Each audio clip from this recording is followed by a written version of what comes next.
Hi guys, welcome to today's vlog. Dito tayo ngayon sa Shell. Kasama yung friend natin. Papakita ko sa inyo yung super duper sariwa na small body niya AE92 US version or USDM. USDM, ibig sabihin ng USDM is kotse sa Amerika, parang ganoon, or inspired sa kotse sa Amerika, or kasi diba JDM is inspired sa Japan, ito naman USDM inspired sa Amerika. Ibig sabihin nun, US, United States, domestic market. So ganyan yung mga small body in short sa Amerika. Unang-una mapapansin nyo, yung bumper nya extended, ganoon din sa harap. Extended din yung bumpers nya. Currently ngayon nagpapalit ng gear oil. Extended yung bumper nya. Tingnan nyo, super sariwa. Yung shocks, tingnan nyo itong sa transmission.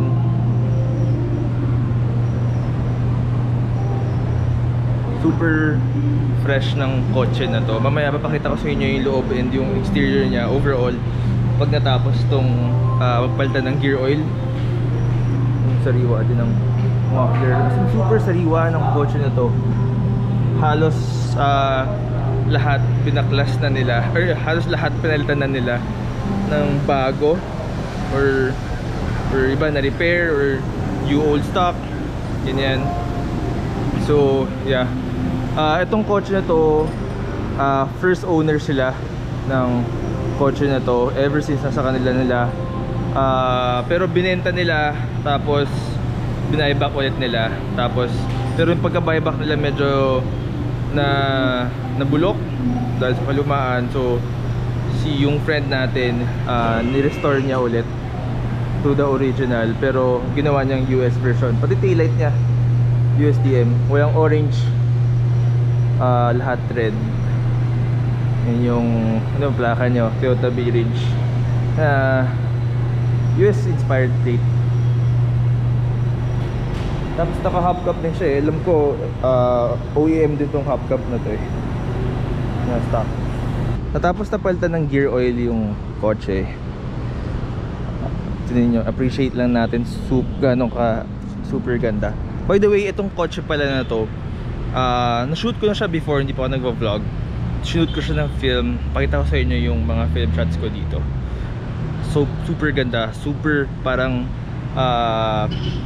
back in the 80s, 90s pa siya talaga. Tignan nyo.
Alright, so diba, solid ng mga film shots ko doon. So ginamit ko doon na film camera is Nikon F80, tapos color plus 200 lang yata yung film na ginamit ko.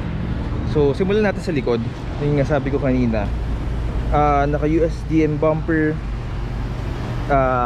pati taillight, yung pula lahat, pati itong sa gilid na ilaw, pati garnish nya US, plaka US. Tapos yung emblem nya DX, yan yata din yung sabi sa akin ng friend natin si Awi, na yan yung emblem ng US version. Tapos tingnan natin yung likod. So yeah, yun yung plaka nya. Tapos mamaya papakita ko sa inyo yung sun shield cover nya. Super ganda, may mga pesa pa din siya iba dyan na kakabit. Super sariwa ng kotse nito, pati yung loob. Ayan. Side mirror US version din. Mud guards. Tapos ito US version din tong hubcaps nya, pinarating pa from US. Tapos yun, yung ilaw, pati signal light US din, bumper US din. Yan yung difference ng US. Ano to? Nipple. Pag may nipple US. US, pero yung mismong headlight itself, US to. Yung buong housing yung... oo. Pero pareho lang itsura ng sa PHDM na ganyan, or iba rin? Ito lang. Okay. Ito US to talaga, diba? Iba yung itsura niya eh. Yung grill, US din. pakita na kita. US din. Siya yung may-ari guys. Siya, si Awi, friend natin, na super hilig talaga magbuo ng auto, lalo na USDM inspired. Yung mga auto niya halos lahat USDM. So yung grill niya US. Yan, tapos kung mapapansin nyo guys, tingnan nyo gaano kasariwa yung makina. Itong makina to built by Autotech. Si Shaggy, siya nagbuo niyan. Siya din, kanya din galing yung makina. 4A FE, pero actually hindi pala siya 4A FE, 5A FE siya. So ibig sabihin, kasi ang 4A FE is 1.6, tama no? Itong 5A FE 1.5, so smaller displacement siya. Yun, tapos yun, gaano kasariwa itong makina na to. No signs of leaks, kahit anong grasa, pati yung mga wiring super ganda rin eh. Saka kung mapapansin nyo, may mga markings siya na ganyan, yung signature ni Shaggy. Lahat pag nagbuo si Shaggy ng makina, lahat yan, lahat ng tornilyo may markings, parang casa spec, diba? Lahat may ganun, diba? Kahit yung sa, kasi guys, yung 4AFTE ko, yung Corolla ko before, si Shaggy din nagbuo noon. Meron din markings ng lahat ng tornilyo. Parang sa kasa talaga. Ganun ka yan. Tapos pasok tayo sa loob. So ngayon, merong cover ng para sa araw. Tapos Toyota talaga siya. Nandun sa kabila yung pakita ko sa inyo. Kung Toyota talaga siya na sun shield cover. Ayan. Tapos para talaga siya sa guys dito sa small body. Kasi fit na fit talaga siya. Galing. So, yan. Gauge niya USDM. Steering wheel USDM. Tapos meron din siyang ano ba tawag yung stock niya? US version din, may cruise control. Intermittent na gumagana yan? Yung cruising. Pero yung intermittent gumagana siya. Nice. So US din to. Tapos sa dashboard, ano ba yung mga US dito? Ito, yung gauge. Yung gauge lang. Tapos ito. Itong buttons. So yung tsaka yung ito. Yung heater kasi. Lahat yung local lang, aircon lang. Pero pag US may pula. Heater. Gumagana rin to lahat. Yung heater walang heater. So yung mga Corolla boys for sure nababaliw. Kaya sa napapanood nyo ngayon kasi grabe. Super siya, may mga switches, alarm. Also guys, pati pala yung rear view mirror niya, US version na, mas mahaba siya compared sa local natin na PHDM. Alam ko bumili na rin siya ng bagong shift knob. Actually bumili din siya ng bago na to, parang sa inner ng dash niya. Nandun nakita niyo sa trunk kanina na naka-plastic, yun brand new. Tapos nagpalit din siya ng sealing, yung hard sealing na siya. Kasi yung sa pag local dito sa atin, PHDM for Philippine domestic market, soft yung sealing, tapos meron na rin siyang yung ilaw. This one nagpalit siya pang Australia, no? Australia naman siya. So hard din siya. Hard, parang hard plastic. Saka ang ganda ng ano, ng pagka slide niya, suwabing suwabe. Tapos sa likod, yung seats niya 60-40 ba talaga to? Or pinalitan mo? Alin? 60-40 talaga yung seat sa likod? Yan na yun. Stock talaga. Tapos parang ni-react mo na lang to Seatmate. by seatmate. Solid din, no? Sidings stock pa. Naghahanap pa siya ng sidings na USDM. So kung may mga USDM kayo na pyesa for small body, message nyo ako, sasabihan natin yung friend natin na ano, baka meron siyang May ano eh, yung seatbelt na automatic. oo nga, no? Yung parang sa S13. Saan yun naka-mount dito? Sa pinto? Alam ko meron sa pinto. Okay. May ganun na yun. Pero di ba yung ibang pyesa dito hinan carry mo from US, ikaw nag-uwi? Like, etong hubcaps hinan carry mo ba yan or pinadala mo? Pinadala ko. May friend ako kay Joey. Ano yung mga hinan carry mo dito? Mga gauges, ibang pyesa. Yung mga maliliit. Dito sa likod, ito pala, yung back glass niya guys, kung napapansin niyo may defogger. Kasi US na rin yung back glass niya. Kasi sa atin, PHDM, wala tayong back glass for small bodies. So, actually yung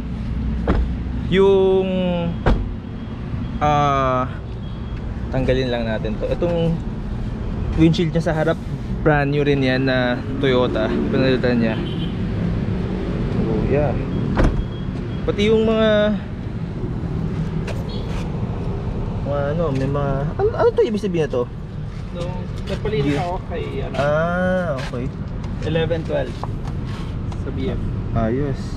Pati yung mga hinge bago rin, no? Sarap naman ito. Yan yung nag-detail 11-12. Siya yung detail ng auto pala. Si 11-12 yung shop.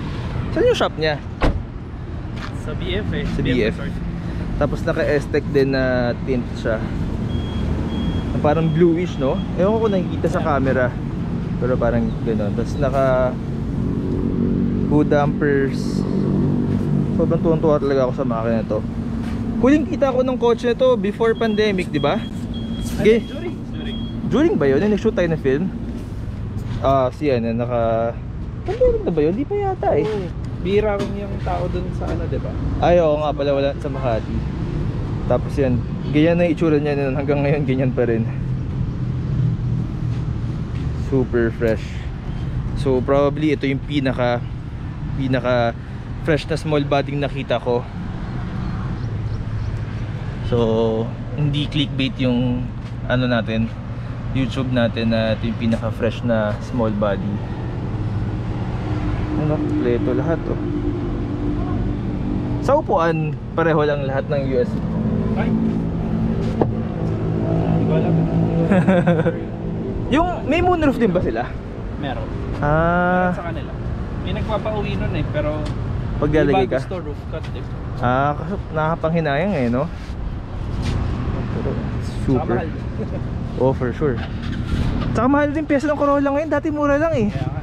Buti na una-una na ako. Oo. Ngayon pag nagbuo ka ng Corolla guys, super mahal na.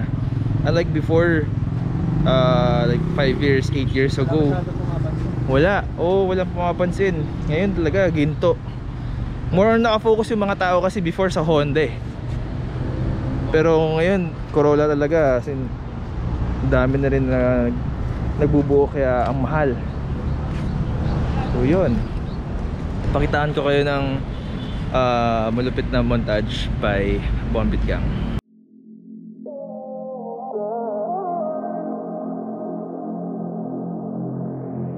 So baby, stay.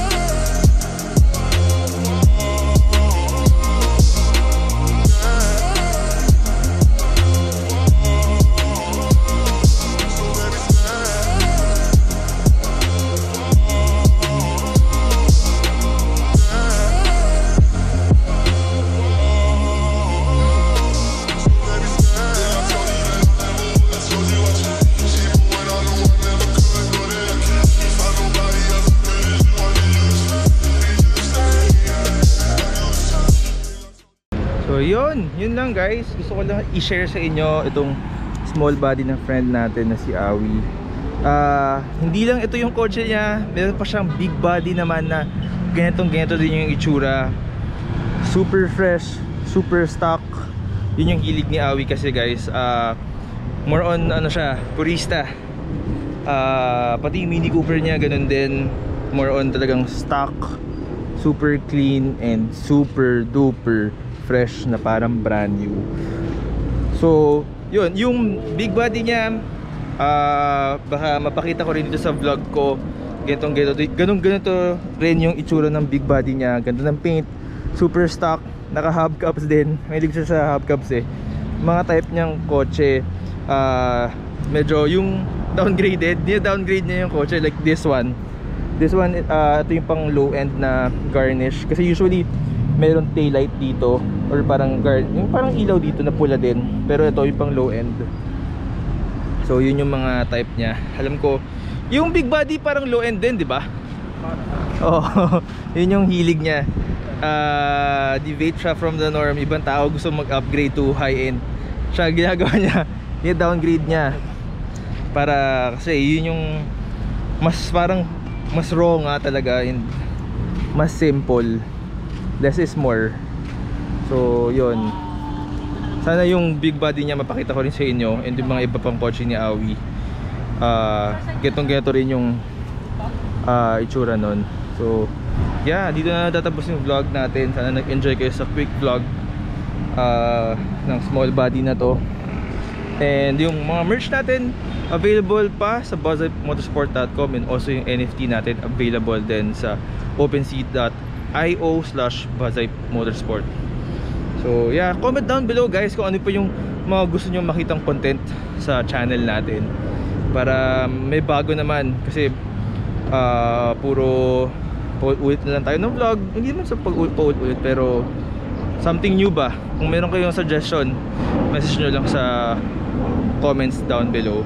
So yeah, ito na tatapos yung vlog ko. Sana nag-enjoy kayo, and maraming salamat kay Awi kasi baka umulan na. So dito na lang yon. So yeah, huwag nyo kakalimutan guys. And so yeah, always yung tandaan, enjoy car life. And down to the flow. I've been on the road so long, forgot I had a home. I'm out in Miami, a celebrity galore. I got what I need, but I always want more.